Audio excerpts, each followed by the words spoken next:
Thank you so much for making Locked On Auburn your first listen every single day. Daryl, I'll let you lead this one as far as the, however much of the conversation you want to reveal, but it did reveal some weaknesses for Texas A&M. This is from, respected Texas A&M media members, and I think it's a good matchup for the Auburn Tigers. Yeah, every year, whether it's before a basketball game or a football game, I have the opportunity to get on Texas Ag's radio, and they're very, very gracious. And we just do kind of an idea swap before I appear, where it's a Q&A. He asked me some questions about Auburn. I asked him questions about Texas A&M. So I got right to the point to try to look at things that I could look at that would be perceived advantages for Auburn. The first thing I asked was, on defense, what do you consider to be your greatest weakness or your biggest weakness? And he said two things: the secondary and stopping the run. Oh, okay. But you asked specifically defense? I did. I mean, that's like all the defense is supposed to do. Are those two things. I think that I think what he was trying to say is, but they're at different times. Like if the secondary's playing well, they're struggling stopping the run. If they're stopping the run, the secondary's not playing well. I wonder if that has to do with personnel usage. Like, are they putting more guys in the box? And so, the run, it's easier to stop the run. And, be curious. And he also said that the defense has been apt to give up big chunk plays that led to some of the scores that they have got. Like the defense plays really, really well, then bam, chunk play.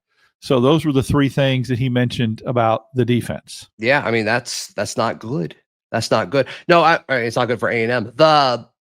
Mike Elko was asked about Cam Coleman and Eric Singleton. I don't know if you saw that clip that was kind of, going around X yesterday, but he was asked about those guys, and he's like, I mean, I'd rather not cover, guys who are 6 foot plus, massive, super fast, going to run a 10-2 in the 100 or whatever.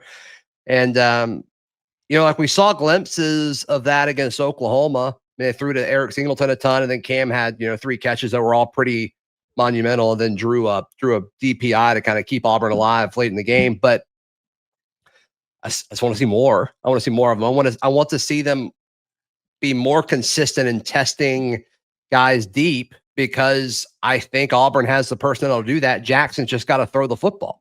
It's amazing how, in my opinion, these offenses mirror each other a lot. Quarterback that can use his legs and extend plays and is kind of a dual threat. And inconsistencies, but when they're on, oh my goodness, it's everything you want. 2 stud receivers, Craver and Concepcion with A&M. Auburn actually has 3, and we talked about that, where Auburn's got that third dude, Simmons. They have 4.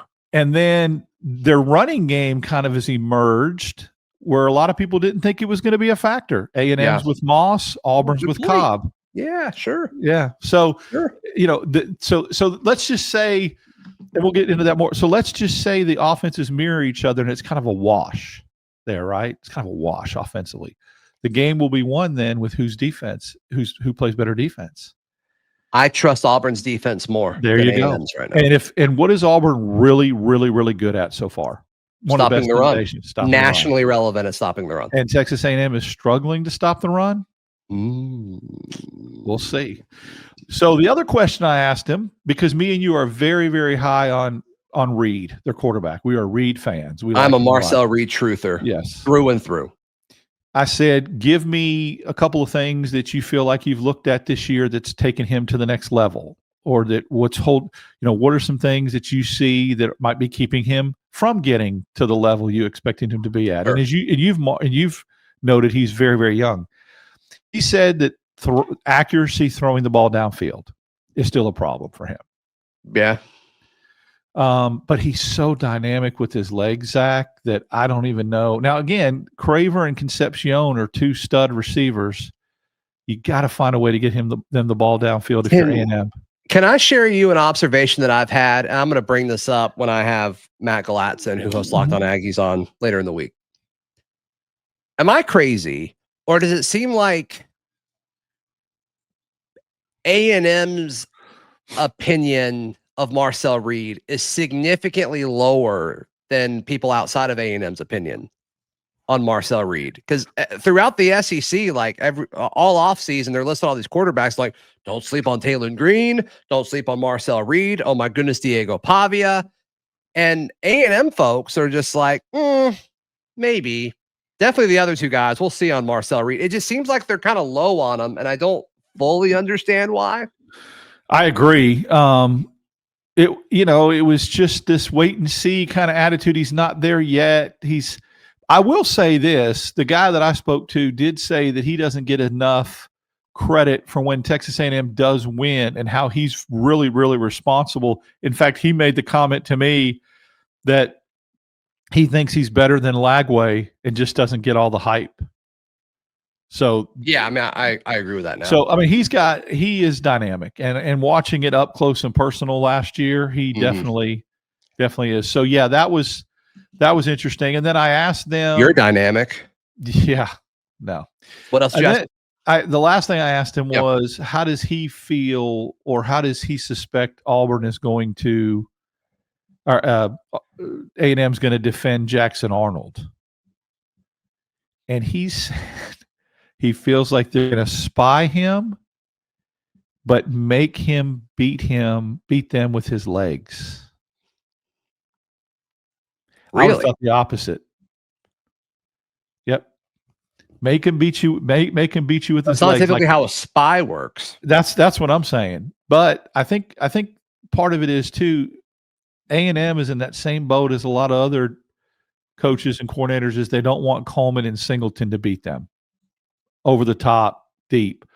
Man, so I was thinking about this earlier. And you saw the response. I mean, I texted it to you verbatim where he said it. Yeah, so you have a screenshot of it. I must not have gotten to that part, but I believe you. The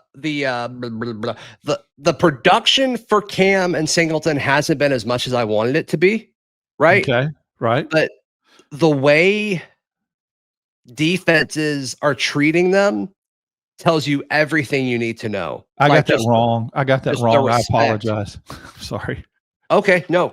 I apologize. It was a 4. It was and I realized that when you said that's kind of strange with the spy, and I thought I may have, because it was a lot of. Yeah. What did he say? He said, I would assume they will spy him, make him beat you with his arm, not his legs. That makes sense. I apologize. It was a long text chain, and so that got lost in translation. But when you said that, I thought, let me go back there and just double check, because accuracy matters. Yeah. Yep. No, accuracy does matter for sure. So maybe see a similar plan from Oklahoma. I don't know why you wouldn't watch that game and try to do the same thing, especially with the stunts and all that. So we'll see. We'll see how Elko and his defense handles all of that. Reading comprehension, Daryl. It's important. Woo! Well, I'm glad you went back and checked. I think I just had a feeling when you said that. I went, wait a minute. That doesn't make sense.